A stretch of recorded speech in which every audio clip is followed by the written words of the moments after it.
మామిడి పండ్ల సీజన్‌లో మామిడి పండ్లతో ఎన్నో వెరైటీస్‌గా చేసుకొని తింటూ ఉంటాము.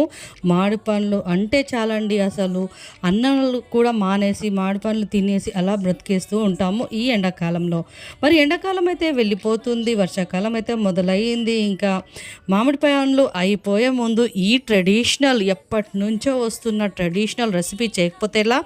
మరి మామిడి పండ్లతోటి చాలా కమ్మగా ఆమ్రస్ అయితే చేసుకొని తిందామా? వీడియోలోకి వెళ్ళిపోతే ఇక్కడ నేను మామిడిపండ్లు చూపిస్తున్నాను కదా, చాలా మగ్గిపోయాయి, చాలా బాగున్నాయి తీయగా. మామిడిపండ్లు అంతా మంచిగా శుభ్రంగా కడిగేసుకొని అందులో నుంచి గుజ్జు అంతా తీసుకొని ఇలా మిక్సీ జార్లో వేసుకొని, మామిడిపండ్లు కనుక కొంచెం స్వీట్ తక్కువ ఉంటే ఒక 2-3 స్పూన్లు షుగర్ వేసుకొని మంచిగా ఇలా మెత్తగా మిక్సీలో అయితే పట్టేసుకోవాలి. ఇంకా నేనైతే ఒక గిన్నెలోకి అంత గుజ్జు అంతా కూడా మిక్సీ పట్టేసి తీసుకున్నాను. తీయగా మామిడిపండ్లు ఉన్నాయంటే చక్కెర కూడా అవసరం లేదనమాట. గుజ్జు అయితే మంచిగా తీసుకొని సైడ్కి పెట్టేసాను. ఇంకా ఈ మామిడిపండు గుజ్జుతో మరి నేనేం చేస్తున్నాను స్పెషల్ అంటే, మా తెలంగాణలో అయితే చాలా ఇష్టంగా తింటూ ఉంటారు. మరి ఈ రెసిపీ మీరు తిన్నారో లేదో కామెంట్ సెక్షన్లో కామెంట్ చేసి చెప్పండి. పూరీలు అనమాట. పూరి ఇంకా ఆమ్రస్ అంటే అసలు చాలా బాగుంటుంది ఈ కాంబినేషను. మీరు ఇప్పటివరకు ట్రై చేయకపోతే తప్పకుండా మామిడిపండ్లు పోయే ముందు అయితే ట్రై చేయండి, చాలా బాగుంటుంది.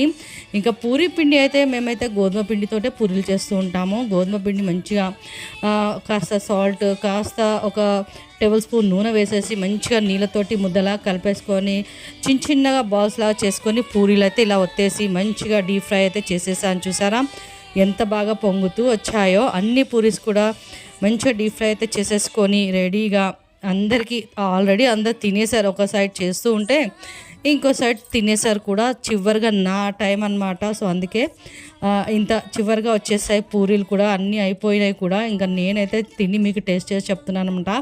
చాలా బాగుంది, డెఫినెట్గా ట్రై చేసి చూడండి. అద్దుర్స్ అనమాట. చూసారా నేను ఎంత క్వాంటిటీలో చేస్తే ఎంత మిగిలిందో, అసలు అయిపోయింది కూడా మొత్తానికి. చివరిగా నాకు మిగిలింది అనమాట. సో పూరీలు కూడా అయిపోయాయి. ఈ ఆమ్రస్లో నచ్చితే మనం మిక్సీ చేసేటప్పుడు కాస్త ఇలాచీ కూడా వేయచ్చు.